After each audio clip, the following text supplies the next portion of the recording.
네, 오래 기다리셨습니다. 마지막 제가 말씀드리겠는데 저기 김병건 부원장님하고는 저희가 사무실을 같이 쓰고 있고 오건우 실장님하고는 뭐 생각이 거의 같기 때문에 어제도 이거 우리 세 사람 토론이 똑같은 게 아니냐 그랬더니 많이 중복이 돼서 제가 제 부분에서 대부분 좀 생략을 하고요. 앞부분에 언급되지 않은 예예예예 네. 중복되는 건 다 빼고 좀 말씀드리겠고 또 하나는 지금 저희 발제문을 받을 때 앞에 김희찬 교수님 거는 저희들이 못 받았는데 하니까 굉장히 좋은 점이 너무 많아서 특히 김희찬 교수님 논문이나 그런 거는 저희들이 공부할 때 꽤 많이 봤던 것 같은데 굉장히 도움이 많이 됐습니다. 그래서 김희찬 교수님의 하신 거 뭐 비판할 건 전혀 없고요. 보면서 저희들 생각이나 그걸 조금 말씀을 좀 드리고 제 부분은 약간 하겠습니다. 17페이지를 보시면 법인세율 상향 부분 보니까 30% 수준 부가나 신설할 필요 없다 그러는데 제가 볼 때는 대한민국에서 가장 적극적인 법인세 증세를 내세워서 저희들처럼 좀 증세에 관심이 많은 사람들 굉장히 반갑고요. 그래서 민주노동당 같은 경우는 지금 과세표준 신설 구간이 1,000억 원 이상을 해서 30%를 만들자 이런 얘기인데 근데 저희들이 이렇게 시민단체 쪽을 쭉 이제 현장에서 활동하는 분들과 다 종합을 해서 여러 차례 토론을 해봤는데 30%가 좀 과하다 그래가지고 지금 제가 28%까지 내려놨더니 그것도 과할 거다. 그래서 왜냐 그러면 지금 수준이 25%, 22% 내려놨기 때문에 저희들은 뭐 제 욕심 같아서는 30%는 무조건 올리고 싶은데 그런 점이 좀 있습니다. 그래서 굉장히 반갑고요. 하여튼 좀 감사합니다. 다만 위에 소득세율 구간은 조금 소득권을 좀 낮춰주셨으면 좋겠다 생각이 듭니다. 왜냐 그러면 제가 이거 시뮬레이션 계산을 다 해봤더니 보통 과표 1억 정도의 저는 세율을 한 40% 정도 해야 된다고 생각하거든요. 왜냐 그러면 그 정도 안 하면 돈이 거의 안 나와요.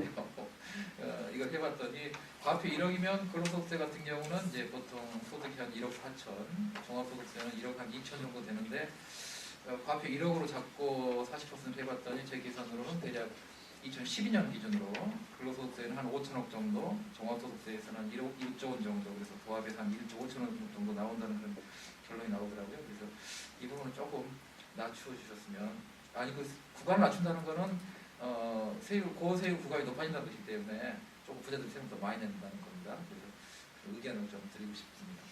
그 다음에 10페이지 의견 드리는 겁니다. 워낙 좀 반가운 보고서 너무 많이 주셔서 의견만 좀 드리겠습니다.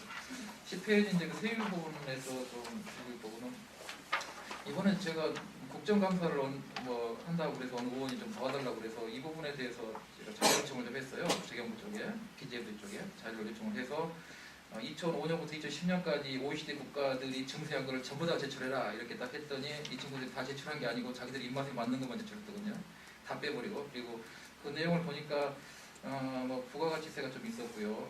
입맛에 맞는 것만. 그래서 어쩔 수 없이 OECD 통계일 때 다 뒤져봤더니 법인세를 인상한 나라도 꽤 있더군요. 그래서 아이슬란드 같은 경우는 지금 이제 가장 신자유주의 정책을 하다가 크게 돼가지고 요즘에 법인세를 열심히 올리고 있습니다. 그래서 15% 했는데 18%를 올렸고 최근에 20%까지 지금 올린 걸로 나타나고 있고요. 그래서 법인세를 올리는 나라들은 대략 한 대여섯 국가 되는 것 같습니다.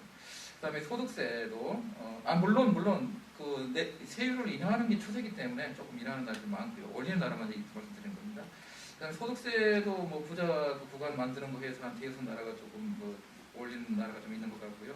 사회보장세 부분은 사회보장 기여금은 대되고요. 소비세 부분은 이거는 동유럽 국가들이 주로 관심을 갖는데 대부분 한 1%포인트 올리는 것에 관심을 갖고 있는 것 같은데 그 이유는 뭐냐 그러면 동유럽은 경제발전 초기 단계이기 때문에 법인세나 소득세를 올리기 어려운 그런 측면이 있습니다. 왜냐 그러면 우리나라 같이 경제발전 초기 단계는 기업들의 한계 투자 성향이 굉장히 높게 나타나기 때문에 다 아시죠? 경제발전 초기 단계는 자금이 부족하기 때문에 기업들이 돈만 주면 그 이상으로 투자하잖아요. 그래서 동유럽 국가들에서는 이제 법인세나 소득세를 올리기 좀 힘들어서 부가가치세에 약간 손을 대는데 그것도 한 1~2% 내외다.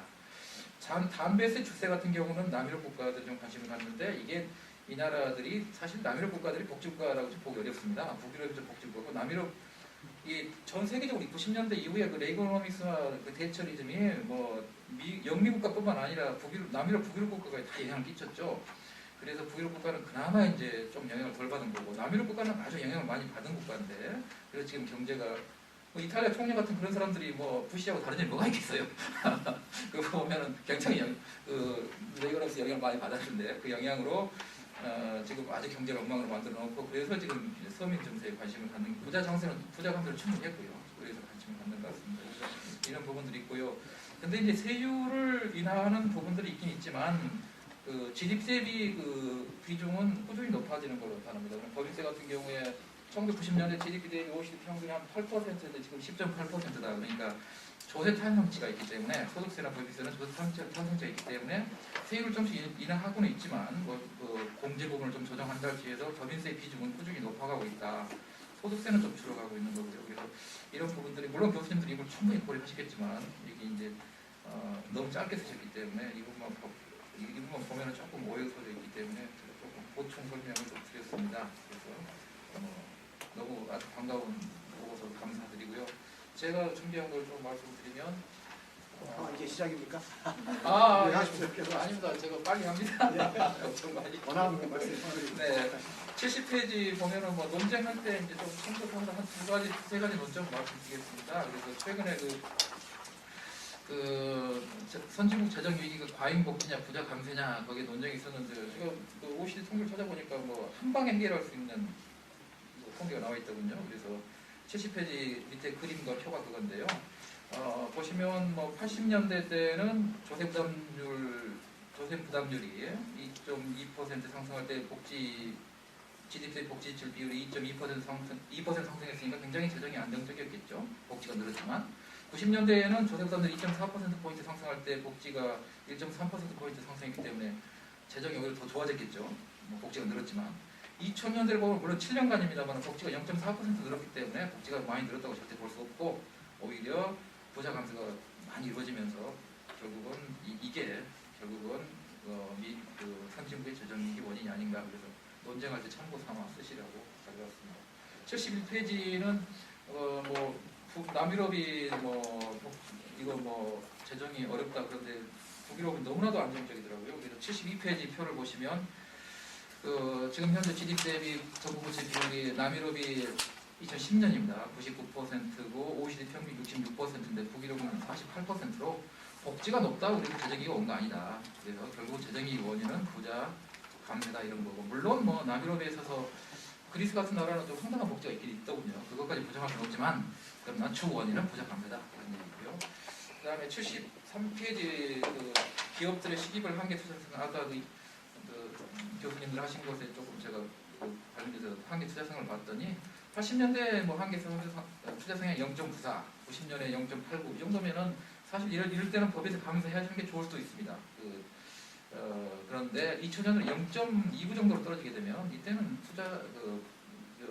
이런 것보다 이 기업들한테 이럴 때는 감세할 필요 전혀 없죠. 오히려 복지를 늘려서 소비를 촉진하는 게 훨씬 효과가 클 겁니다. 한 두세 배 클 겁니다. 제 생각에는. 그래서 가져왔고요. 마지막에 74페이지 부채 문제. 저도 글을 한번 썼습니다. 부자 감세를 하길래 이런 식으로 가면은 10년, 20년 뒤에 일곱 걸 난다. 해서 저도 좀 경고성 글을 썼습니다만 사실 아까 우리 교수님께서 말씀하셨지만 우리나라 국가 부채가 그렇게 심각한 건 아니고 물론 공기업에 숨겨진 부채 있습니다. 있긴 있는데 그것까지 다 뒤져봤는데 그것까지 고려해도 그렇게 심각한 수준은 아닙니다.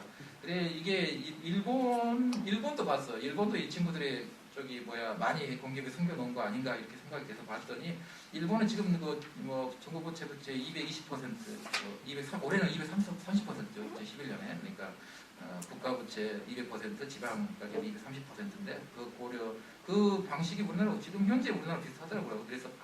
그래서 우리가 이게 그러니까 국가 부채 경각심을 갖고 또 이런 식으로 자꾸 부자 감세를 하고 이런 식으로 하면 10년, 20년 뒤에 일본처럼 된다는 경고는 가능하지만 우리가 연구자 입장에서는 객관적으로 단기적으로 얘기할 때 지금 현재 우리나라 정부 부채가 심각한 수준은 절대 아니다.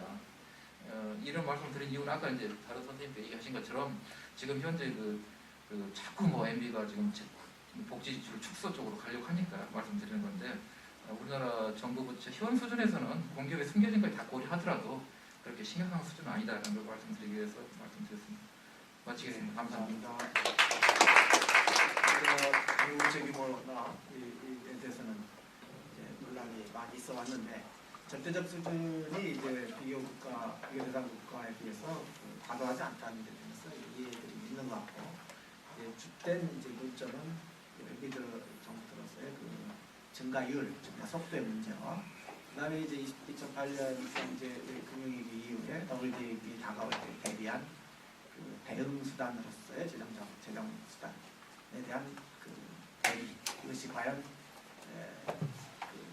현재 진행되고 있는 이 정부 부채 또는 재정 적자의 속도가 과연 적정한가에 대한 논란이 주로 있었던 것 같습니다. 어쨌거나 좋은 말씀 해주셔서 감사합니다. 플로에서 혹시 한 분 정도 발표자에 대해서도 그렇고, 또 오늘은 이 패널 토론자분들에 대해서도, 또는 아니면 예산안 자체에 대해서도 말씀 있으시면 한 분 정도